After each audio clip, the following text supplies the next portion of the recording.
What's up, gamers? Welcome to Gamer Rant. Today we are going to be talking about why is there so much hate around Fallout 76. But first, so Bethesda, I just noticed this while I was actually researching the topic of this video. We are finalizing manufacturing plans for replacement canvas bags for the Fallout 76 Power Armor Edition. If you purchase the Collector's Edition, please visit and submit a ticket by January 31st, 2019. We'll arrange to send you a replacement as soon as the bags are ready. So there's that for you right there, all right? Apparently they're going to give people more than just in-game microtransaction money.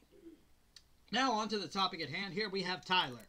Thanks for all the updates. I know people are hating on the game, but I love it so much. Looking forward to future updates. Joseph, gotta love when a company tries something innovative and new for them and people give it crap, then complain that the gaming market is oversaturated with recycled garbage. AI_PH, haters gonna hate, but I am looking forward to emerge.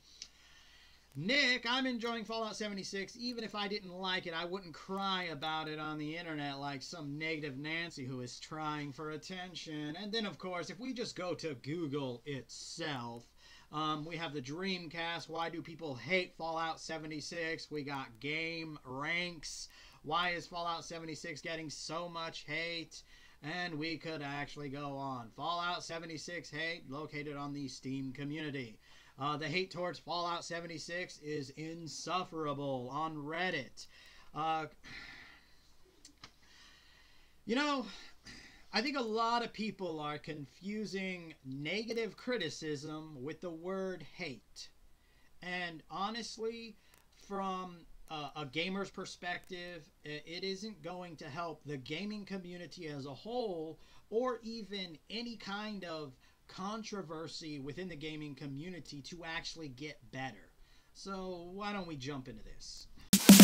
Downloadable content, microtransactions, DRM, pre-order DLC, dislike content, blind, stupid fucking fanboyism. So that's right, gamers. In today's video, we are going to be talking about negative criticism. We're going to be talking about hate, labeling negative criticism as hate, be it from a game journalist perspective, be it from a the YouTube gaming community perspective, be it from the side that enjoys whatever is currently under fire in a negative way. We're going to talk about all of this because I think there's this misconstrued idea, especially when it comes to the word hate. You know, when I look at negative criticism, regardless of what it's for, and I see somebody that wants to label it as hate, that to me shows me that they really don't have the passion, the true honest passion and love for, in this case, the Fallout franchise. Because the whole purpose of negative criticism is for the company to learn from it and to get better. That's the whole purpose of it. And when a company dives so low in this unfortunate generation that we have seen with Bethesda currently, when they stoop this low and people are writing articles, they're creating videos, talking about this negative criticism, I don't think that it's very mature of any individual, gamer, game journalist, or otherwise, to simply label it all as hate. Because if you yourself had the true honest passion for the Fallout franchise, for Bethesda, you would ultimately take this negative criticism as a learning curve for Bethesda within of itself. This is something that they need to hear, that they should hear. And you know, when I see people such as one of the individuals that we had mentioned in the tweet who literally was like, well, you know, even if I didn't enjoy it, I wouldn't be voicing. And that's the biggest problem. It's like, no. How and where in the gaming community did negative criticism become this this hateful, vendettive thing that somehow people amount it to be. Because the reality of it is when you look at, you know, positive and negative feedback, criticism, they are all positive within their own way. The positive criticism, obviously, is there to boost the company's morale. All right, this is what we did good on. They're really loving this.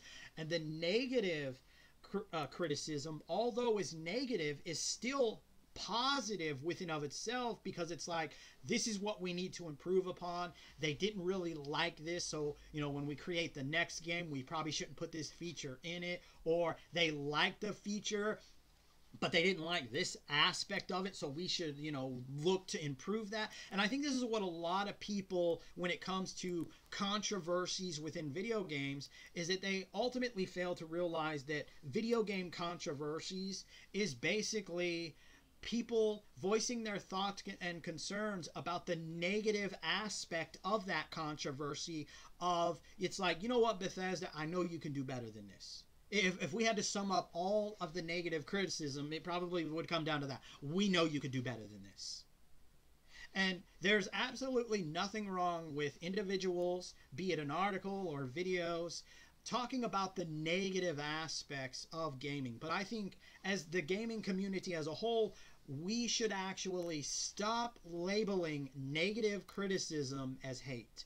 From both the game journalist side for clickbait reasons, and of course from the other side, people that enjoy, for example, Fallout 76. Because if you honestly truly enjoyed the game, then you would look at this negative criticism as something that eventually is not only positive for Fallout 76, but it's something that is positive for Bethesda as a whole, because this is something that they should learn from. That's the whole you look at negative criticism as a mistake. If we wanted to simplify the definition of negative criticism, it's a mistake. All right?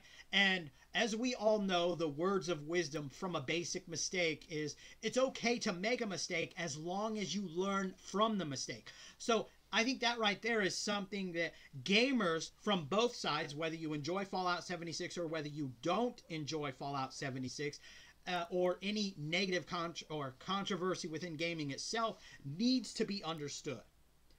Is that even though we have people and places focusing on the negative aspect, some negative aspect of a game or developer, doesn't mean that those individuals hate the game or that they hate the developer. They're passionate about that game.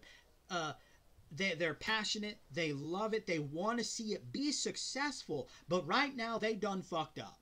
And you know what? We're going to tell Bethesda where they fucked up in hopes that they will fix and correct this. And of course, the biggest learning curve here is not to do it again. Because I think the last thing that we want to see in the future is to see Bethesda under fire for screwing up Starlight and of course the Elder Scrolls 6, because they chose not to learn from this controversy. And you know, this is the biggest problem within the gaming community when it comes to a controversy, is everyone wants to label the negative feedback as hate. But I have the hardcore inconvenient truth for all of you people, journalists or otherwise, that want to label negative feedback, negative criticism as hate. You're the stupid one. That pretty much sums that up right there. You're the stupid one. I mean, because if you honestly loved the game that you're so enjoy, then you would want it to improve. You would want it to get better. You would want Bethesda to improve as a whole within of itself. You look at all the negative feedback that Electronic Arts receives. You know, they get a lot, but at the end of the day, the whole purpose and reasoning behind it is in hopes that they will get better. I mean, well, hell probably would freeze over before that happened, but, you know, that's the basic iteration of people talking and discussing about the negative controversies that happen in the gaming community. because it's like, hey, don't do this. And you know, the benefit of this is not just for Bethesda. Voicing and talking about the negative aspects of a developer or a video game also has a positive aspect on the whole gaming community as a whole, because it tells other developers, yeah, you probably shouldn't do this either.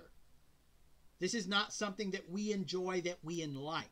So when you look at negative criticism, it's not just for the benefit of, say, Bethesda. It's also what Fallout 76, all the negative criticism and feedback that they're getting is also parent and completely meaningful to every other developer out there. At the end of the day, the negative criticism in the end has a more positive, hopefully, effect for the gaming community as a whole. So I think we as gamers need to stop labeling negative feedback and negative criticism as purely just hate. These aren't people that are hating on what you enjoy. They enjoy it as well, and they want to see it become better because they, as I'm sure you who enjoy Fallout 76, know that it could be better and should be better. Anyway, hope you enjoyed this video in some fashion or form, gamers. And remember, if you're not voicing your thoughts, concerns about what gamers say, about what game journalists say, and even what the bigwigs at these companies say, you just might be a part of the motherfucking problem. Why isn't it in the fucking game without a pre-order? You blind? Stupid fucking fanboyism. Microtransactions and DRM. Downloadable content.